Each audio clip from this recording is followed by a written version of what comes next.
2:30 a.m. in the 800 block of Broad Ripple Avenue, officers reported and responded to shots fired. Officers arrived and found 4 people who had been shot. Officers found a 24-year-old male deceased, a 22-year-old male deceased, a 22-year-old female deceased, and a 21-year-old female expected to survive. Crime Lab collected 2 firearms at the scene. Detectives believe that an unknown subject or subjects may be involved and still outstanding. Further ballistic examination and an autopsy will need to be completed before investigators know more. Officers arrested an unrelated individual for criminal recklessness after it is believed he fired a weapon several blocks away. Homicide detectives have spoken with this involved individual at this time, and it is not believed he is involved in the shooting incident reported earlier. We grieve those lost and those injured. It is horrific and unimaginable that this occurred. I will also add that we are very early in the investigation, and there are some things we just don't know yet. However, we are asking anyone that was on Broad Ripple Avenue this morning and witnessed what occurred to call Crime Stoppers at 317-262-TIPS. We know several witnesses were present, and we are pleading with them to come forward to help detectives understand better what occurred. You can also call lead homicide detective James Hurt at 317-518-9064 or email Detective Hurt at james.hurt, HURT@indy.gov. That's james.hurt@indy.gov. I would now like to take this opportunity to introduce Chief of Police Randall Taylor.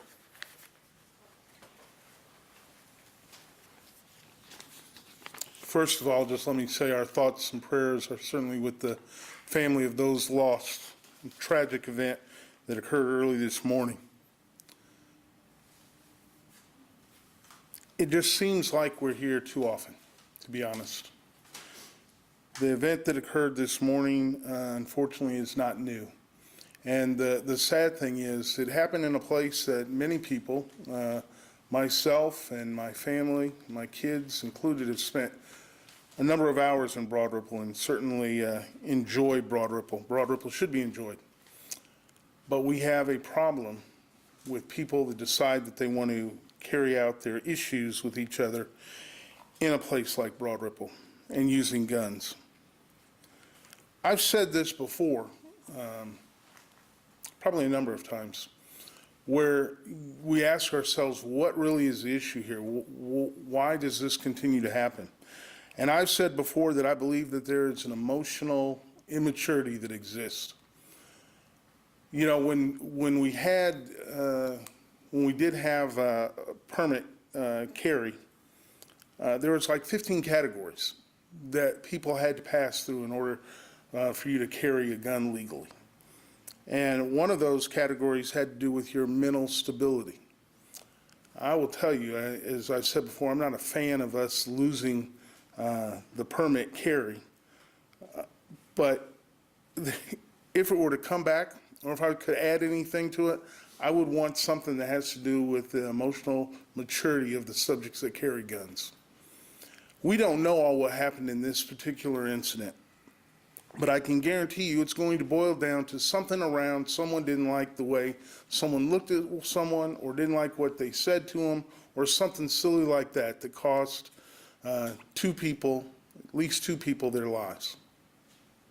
This has got to stop. It makes zero sense.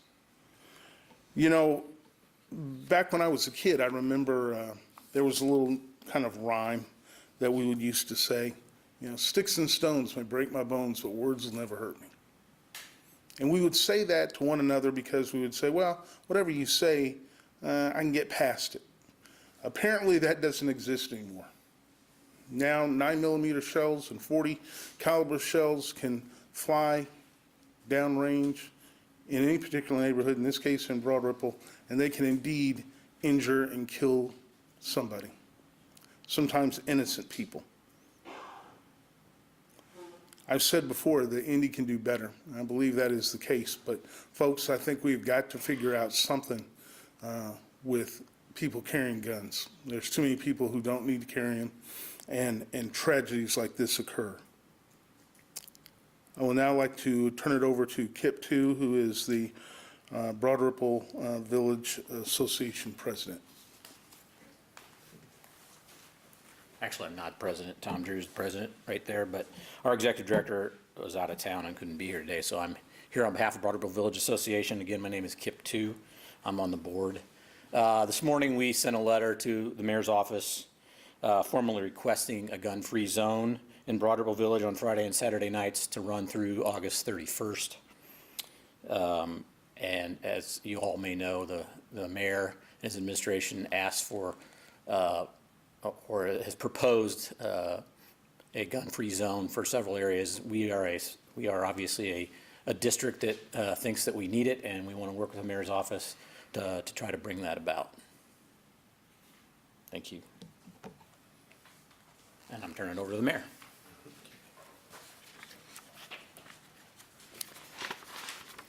Well, good morning. I know that all across this city, people are asking themselves, what has changed about Broad Ripple? Well, let me make it perfectly clear. Nothing has changed about one of our most vibrant, creative neighborhoods and entertainment districts. Here's what's changed. In 2012, when I was serving as the United States Attorney, the federal prosecutor, there were just over 50,000 active gun permits in Indianapolis. This year, we are on pace to end the year with nearly 160,000 active gun permits in this city. And that's after the state legislature took action to encourage the permitless carry of guns in this city. That's tripled the number of legal guns on our city streets in just a decade's time. And that doesn't even begin to speak to those guns illegally possessed by those who flout those weak gun laws that our state possesses. While I have the utmost respect for the Second Amendment and the rights of law-abiding citizens to own guns, what we saw last night is what has changed about Broad Ripple and so many of our entertainment districts. It is the belief that it's perfectly appropriate to go out and inject a deadly mixture of alcohol and guns into neighborhoods such as this. It wasn't always this way. And it doesn't have to be this way. We are here today to say enough is enough. We will not let this level of lawlessness and carelessness reign supreme over places like Broad Ripple. Now, I'll be honest with you. If I had the ability to keep guns off Broad Ripple Avenue on Friday and Saturday nights, I would do it right now. But our state legislature has seen fit to ensure that I do not have the authority to do that.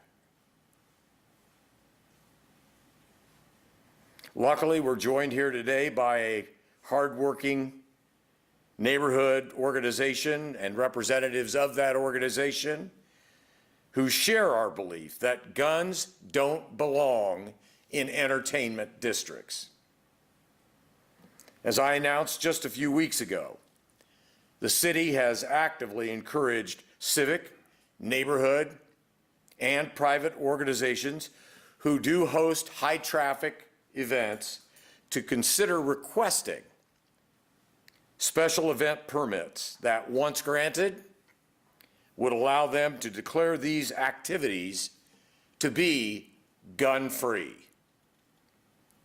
This morning, I'm heartened after speaking with the Broad Ripple Village Association leadership that I've received their commitment that they will be requesting such a permit to be issued beginning next weekend.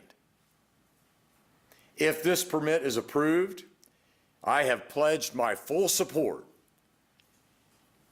that IMPD and other city agencies will provide the resources and support to enforce this reasonable request. Beyond that, I met this morning for several hours with police leadership, and we've begun the process of identifying problem properties throughout the Broad Ripple area that have consistently been shown to foster the kind of violence we saw last night. In the coming days, the city prosecutor's office and IMPD will be meeting with these problem property owners. As I announced just a few weeks ago, the message will be simple. If you do not take basic common sense steps to ensure that your properties are not magnets for criminal activity, we will use the full force of law to hold you accountable. This is not how we're going to live. Hundreds were terrorized in Broad Ripple last night because of the actions of a reckless individual or individuals and their guns, which they may have been perfectly legal in carrying. And when they were empowered by a set of reckless policies that are designed to ensure that the simplest solutions aren't on the table, tragic evenings like last evening or early this morning happens. This is what they may want, but it is not what we are willing to accept. We're going to keep working each and every day to identify ways in which we can keep our city safer. We're going to keep working each and every day to identify ways in which we can keep the men and the women of IMPD safer. And we're going to keep working each and every day to identify ways in which we can make Broad Ripple safer. So we'll take questions from the podium. When we have this conversation about the open carry law, we obviously saw the governor veto it, but both leadership in the House and the Senate were in favor of it. This is really a culture war issue. You have the legislature pointing fingers at the city, you guys pointing fingers at the legislature. How do you come together on this issue, which is a culture war issue, when the results of it, it seems like, are this?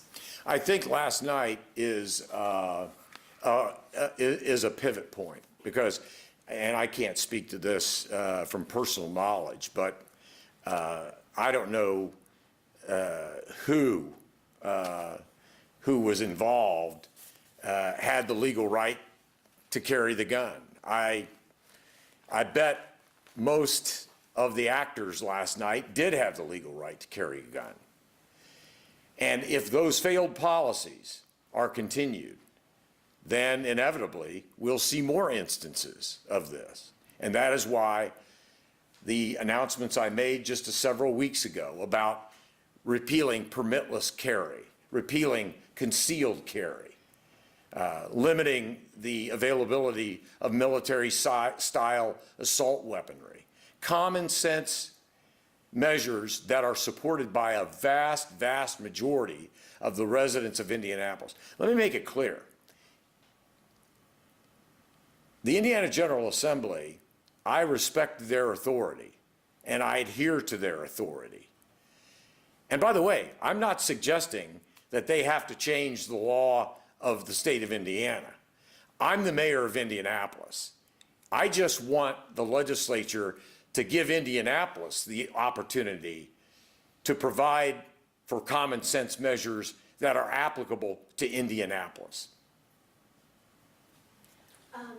What are the additional security measures that you have put in place in Broad Ripple, and how effective have they been? We're in the process of, well, our police presence has been certainly increased as the result of complaints that have been made by Broad Ripple businesses and the Broad Ripple Village Association. But I will tell you that with the filing of a permit for gun-free zones, I think that the efforts that we will be making over the course of the Friday and Saturday nights for the rest of the summertime will have an important effect. And then, as I said, holding business owners who are acting irresponsibly accountable for the decisions that they make, I think will change the culture of the city of Broad Ripple, and we intend to do that. So do you think a gun-free zone would have prevented what happened last night? Or this morning, I guess? I certainly think a gun-free zone, if implemented appropriately, would have the same effect in Broad Ripple that it did just a week ago in Garfield Park for the Wonder Road Music Festival. Now, IMPD might correct me, and I stand corrected if I'm wrong, but I think that that festival, which attracted thousands and thousands of people, went off with very, very few, if any, incidents. Certainly no incidents of gun violence. And I would anticipate that that kind of implementation would have the same effect on the streets of Broad Ripple. It was Explain something. how a gun-free zone works, because I mean, are people getting stopped and frisked, or, I mean, how do we prevent, what if I walk through with a gun? How is somebody gonna prevent me from walking through Broad Ripple Village with a gun? Well, you have to walk through essentially a magnetometer. And they are stationed by employees of the Village Association or volunteer assistants. So there would be metal detectors set up? Yeah, in Broad Ripple. in essence, you don't need to, as I understand the new technology, you don't need to take out your phone and your keys and your coins. You can literally just walk through. By the way, I think the same type of technology was used at the Indianapolis Motor Speedway for the Indianapolis 500 this year. And if the scanning technology detects a gun, then a law enforcement official will take appropriate action so that the individual cannot enter into the event space with a weapon. It was said that there were 400 to 500 people gathering. When something like that happens in Broad Ripple, is that something that police are immediately alerted to? Is it legal, and was there police presence there when that first gathering was taking place? Well, it's not unusual to have 400 or 500 people in Broad Ripple on a Friday and Saturday night. It's one of our jewels. It's an entertainment zone.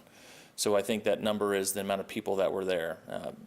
The mayor spoke briefly about what our ongoing Broad Ripple entertainment zone plan is, and that is, officers working overtime. That's officers that are employed by certain establishments. That's our proactive units. It's nuisance abatement. It's many people that are out.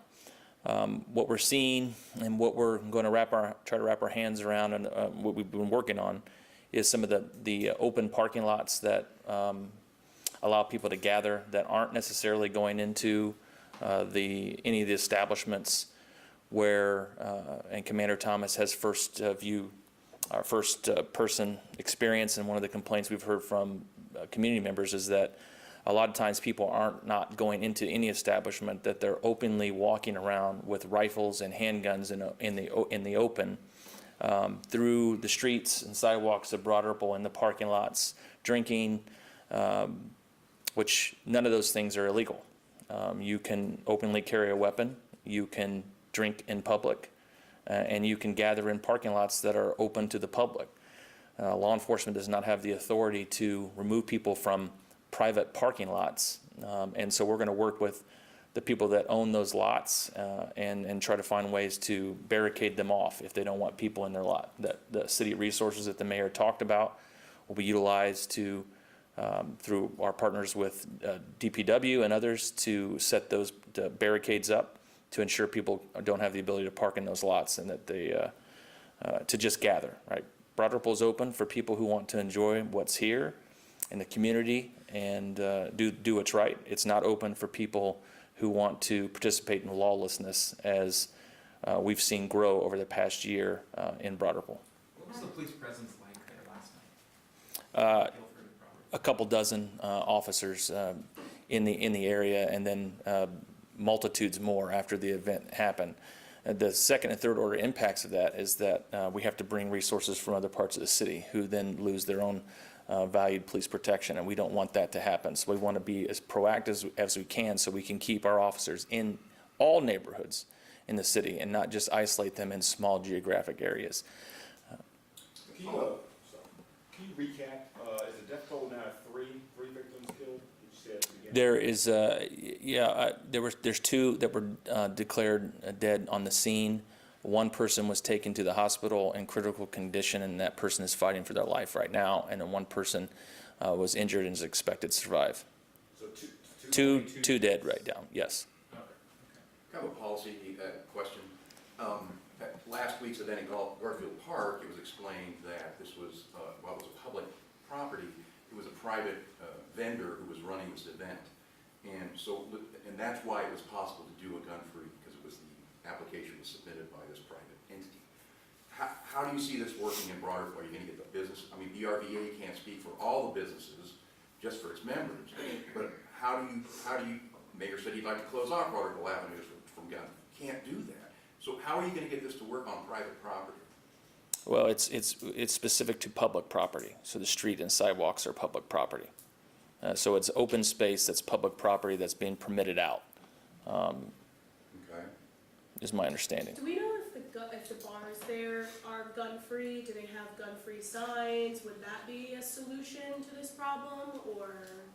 I can't speak to each individual business. Those are private businesses. They can enforce that. They obviously have the right in the law to not allow weapons in their facilities. Do you know what the four people who were either killed or injured, what were they doing? I mean, what was their activity? Were they at the bars? Were they in a parking lot? How was that going? Yeah, as best we can tell, they were there just like the other several hundred people that were there in Broad Ripple. We don't have any information at least right now, that they were coming from a bar or going into a bar.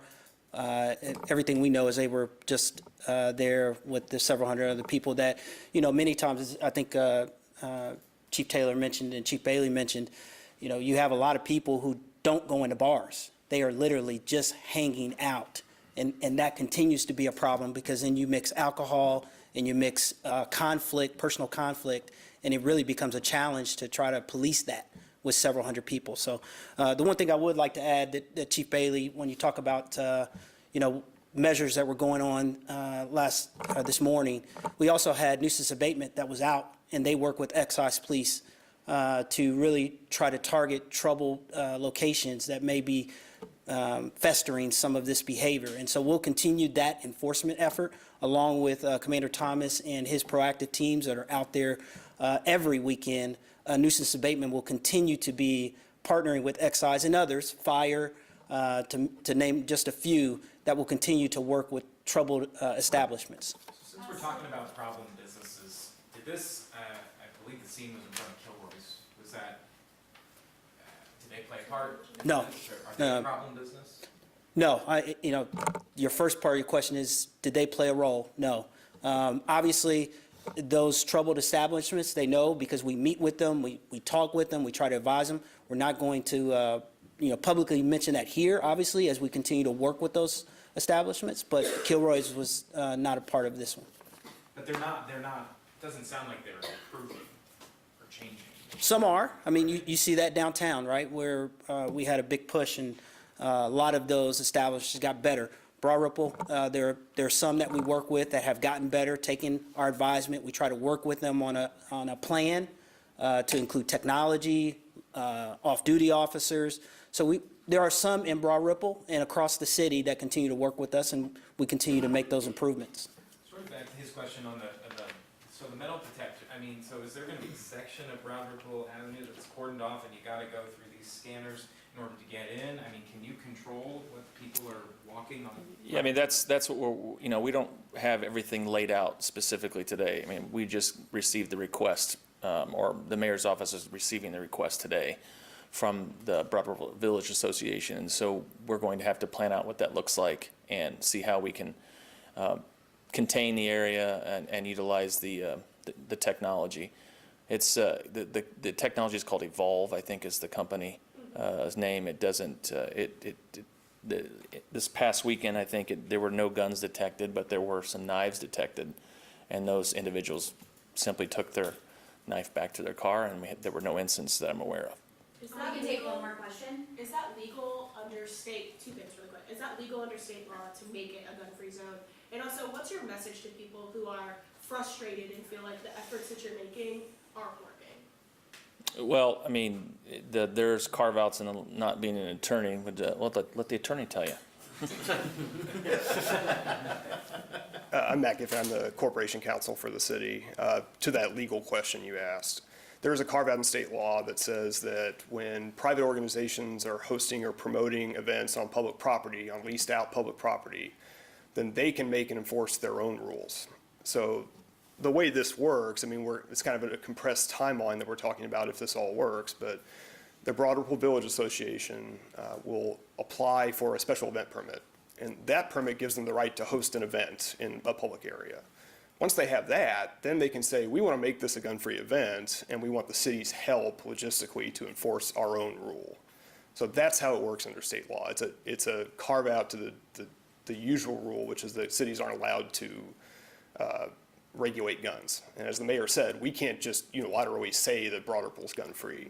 But somebody who's hosting an event there, if they're leasing it out and if they have the proper permit, they can create a rule that we can help them enforce. So every weekend is gonna be an event?